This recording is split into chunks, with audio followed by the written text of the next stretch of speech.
এইদিকে ওদিকে ঝামেলা সামলাচ্ছে বাবা, আমার দিকটা থাকা, ও নিয়ে চলে গেছে ওইদিকে, এই দিকটা আমার দিকটা। এইবার পদকর্তা মোহনদাস বললেন যে নারদের উপরে দায়িত্ব দিয়ে দাও, নারদ সব সামলে দেবে। বাবু পিছনে একটু আসলে কথা বলুন, একটু আওয়াজটা বেশি আসছে, একটু আসলে। জানি এগুলো ঠিক রাখছে, এই জিনিসই হয়।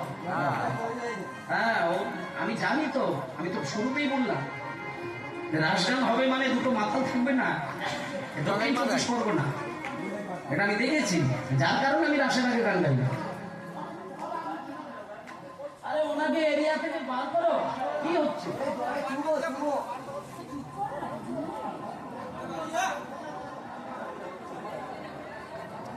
জয় নিতাই। কি সমস্যা রে বাবা? হরি বল হরি বল হরি বল, নিতাই গৌর হরি বল, নিতাই গৌর হরি বল, জয় নিতাই। আজকে ভগবান শ্রীকৃষ্ণ নিমন্ত্রণের জন্য সমস্ত চিঠি লিখলেন। সমস্ত চিঠি লেখালেখি হয়ে যাওয়ার পরে সেই চিঠি দাদা বলরামকে দিয়ে সংশোধন করালেন, এবং দাদা বলরাম সেই চিঠিগুলো সংশোধন করার পরে বৃন্দাবনের কারোর নামে চিঠি লেখা হয়নি দেখে দাদা বলাইকে দিয়ে আবার বৃন্দাবনের চিঠি লিখে দিলেন, এবং শ্রীমতী রাধারানীর নামে চিঠি লেখা হয়ে গেল। তারপরে সেই চিঠি নারদের দায়িত্বে ছেড়ে দিলেন। এবার নিমন্ত্রণ পত্র পাইয়া নারদ চলিল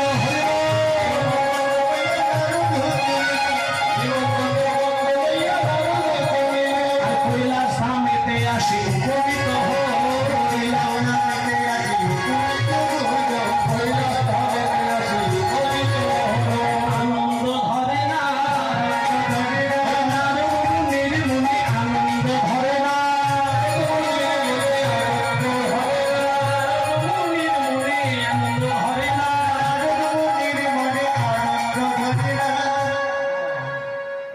আজকের এই দানব্রত যজ্ঞটা কোথায় হবে আমি ঠিকানাটা আপনাদের বলে দিই একটুখানি।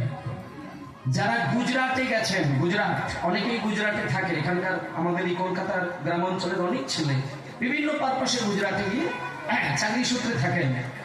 গুজরাটের সোমতীর্থ বলে একটি তীর্থ আছে, যেখানে বিরাট বড় একটা শিবের মন্দির। সেই শিবের মন্দিরের পাশে একটি সরোবর আছে, যেখানে আকাশের চাঁদকে ডোবানো হয়েছিল, এবং আকাশের চাঁদকে ডুবিয়েছিল বলে চাঁদের যে অভিশাপ পেয়ে যাওয়া, যে প্রভা হারিয়ে গেছিল, সেই প্রভাটা 15 দিন পরে ফিরে পেয়েছিল। কারণ চাঁদের স্ত্রীগণ, চাঁদের 27 জন স্ত্রী থাকার সত্ত্বেও বৃহস্পতি স্ত্রীর দিকে দৃষ্টি দিয়েছিল চাঁদ। এবার তখন বৃহস্পতি একদিন চাঁদকে হাতে ধরে ফেলেছিল। তখন বৃহস্পতি অভিশাপ দিয়ে বলেছিল, ওরে চাঁদ, তোর 27 জন স্ত্রী থাকার সত্ত্বেও তুই আমার স্ত্রীর প্রতি আকৃষ্ট হলি, তাই তোকে আমি অভিশাপ দিলাম 16 দিনের মধ্যে তুই ক্ষয় হতে হতে হতে হতে হতে হতে নিশ্চিন্ন হয়ে যাবে। এবার মায়েরা দেখুন, এই যে 15 দিন ছাড়া পূর্ণিমা আর 15 দিন ছাড়া অমাবস্যা কেন হয়? ওই কারণেই হয়। যখন বৃহস্পতি চাঁদকে অভিশাপ দিয়ে দিল, ইতিমধ্যে দেখা গেল চাঁদ যে 16 কলায় পরিপূর্ণ গোল চাঁদ, একদিন যেই কেটে গেছে 1 কলা চাঁদ খসে গেল। আবার দ্বিতীয় দিন যেই কেটে গেল 2 কলা চাঁদ খসে গেল। তৃতীয় দিন যেই কেটে গেল 3 কলা চাঁদ খসে গেল। এইভাবে 16 কলা চাঁদের পরিপূর্ণ 15টা দিন কেটে গেল। তাহলে মায়েরা 16 কলায় যদি চাঁদ পরিপূর্ণ হয় আর 15 কলা যদি খসে যায়, তাহলে আর 1 কলা বাকি থাকছে। আর ওই 1 কলা চাঁদটা যদি আর একটা দিন কেটে যায়, তাহলে নিশ্চিন্ন হয়ে যাবে। আর চাঁদের 27 জন স্ত্রী কি হবে? বিধবা হয়ে যাবে। তাই চাঁদের 27 জন স্ত্রী নিজেদের বৈধব্য জীবনটা যাতে না কাটাতে হয়, ওই চিন্তা করে পাগল হয়ে কৈলাস ধামেতে গিয়ে শিব ঠাকুরের উপাসনা করতে লাগল। এবার শিব তো ছুটে এসে বলছে, আহারে হে, তোমরা এই এতগুলো সুন্দরী মেয়ে আমার নাম ধরে ডাকছো মধ্যরাত্রিতে কৈলাস পর্বতে, কি ব্যাপার? কে তোমরা? তোমরা কে? ঘোমটা দিয়ে আমার নাম ধরে ধরে ডাকাডাকি করছো? তখন ওই চাঁদের যে 27 জন স্ত্রী তারা বলে উঠলেন, এ কি আপনি আমাদেরকে চিনতে পারলেন না? আমরা এই যে 27 জন নারী আজকে ঘোমটা দিয়ে তোমার নাম ধরে কান্নাকাটি করছি, আমরা কিন্তু তোমার নিকট আত্মীয়, খুব কাছের আত্মীয়। কাছের আত্মীয় মানে হ্যাঁ, আপনি ভালো করে দেখুন।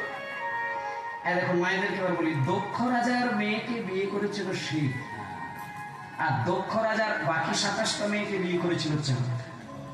তাহলে চাঁদের স্ত্রীগণ শিবের কে হবে? কে হবে?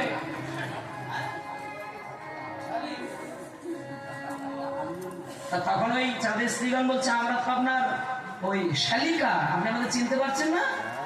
তখন এইবার শিব ঠাকুর জটা সরিয়ে, ও এই দেখেছো, আসলে আমার না 64টা শালিকা, ওই জন্য আমি আসলে সবার কথা মনেও রাখতে পারি না। যাক ঠিক আছে, তোমরা যখন এসেছো তাহলে আর আমি তোমাদের সঙ্গে বেশি কথা বলবো না, তোমাদের কি বিপদ হয়েছে বলো।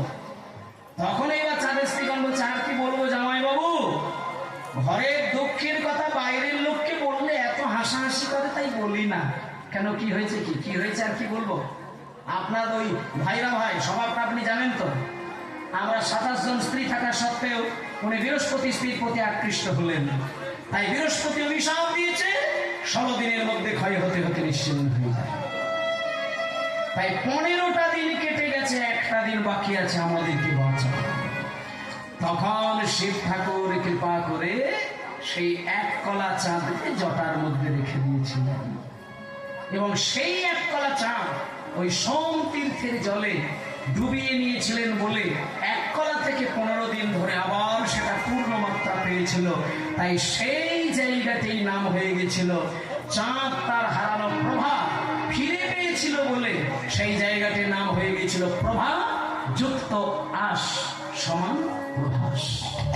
আর আজকে দানব্রত যজ্ঞটা হয়েছিল ওই প্রভাসের তীরে, তাই অনেকের যজ্ঞটার নাম বলে প্রভাস যজ্ঞ। আজকে নিমন্ত্রণ পত্র পাই প্রভাস যজ্ঞের প্রভাস যজ্ঞের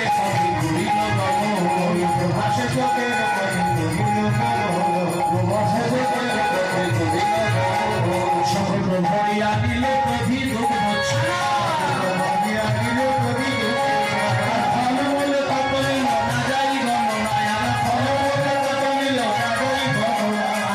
সনে বিনোদিনী যুবতী করিয়া বিনোদিনী যুবতী করিয়া সুতমালা গাছে হরষিত হইয়া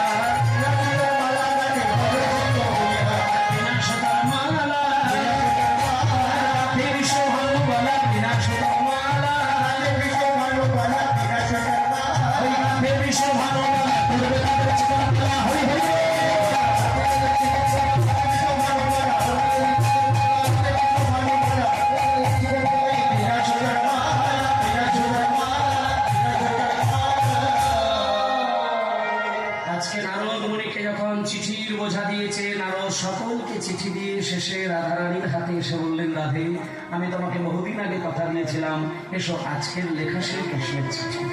চলো রাধে, এই চিঠি নিয়ে তুমি চলো, কৃষ্ণকে আমি বুঝিয়ে একটা যজ্ঞ করিয়েছি, সেই যজ্ঞে তোমার সঙ্গে তার মিলন হবে।